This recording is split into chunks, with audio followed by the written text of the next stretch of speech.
To get to Black Elk Peak, you must first pass through the Eye of the Needle.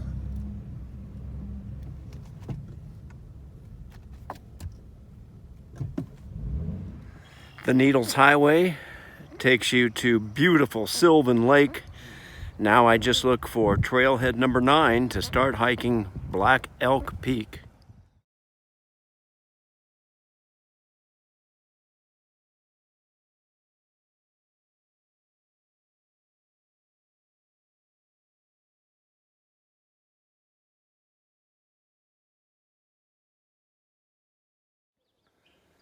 So this says Harney Peak, now Black Elk Peak, is directly across the way.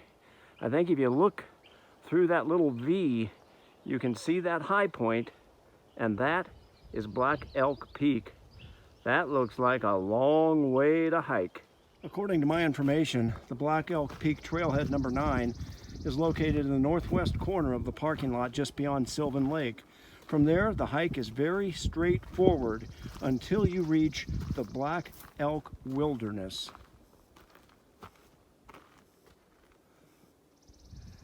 I talked to a woman a little bit ago who said they took the rain out of the forecast, but it sure looks like rain over there. They say you have to be prepared for any kind of weather anytime.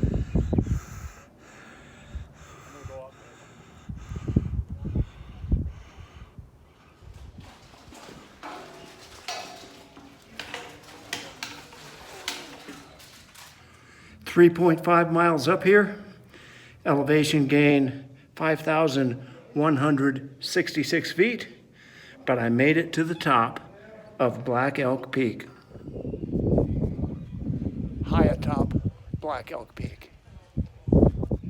I'm on my way down, but thinking about several years ago when I read Black Elk Speaks, John G. Neihart was able to interview old Black Elk who was a boy at the time of Little Bighorn, and he knew Crazy Horse, and he knew Sitting Bull, he knew Gall. We're just so lucky that Neihart was able to document all that information. I don't know if you can see, but there's people up there. There's a rock climber right there. Wow.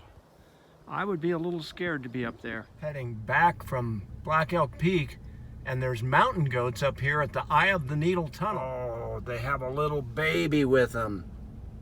It's a little mountain goat family.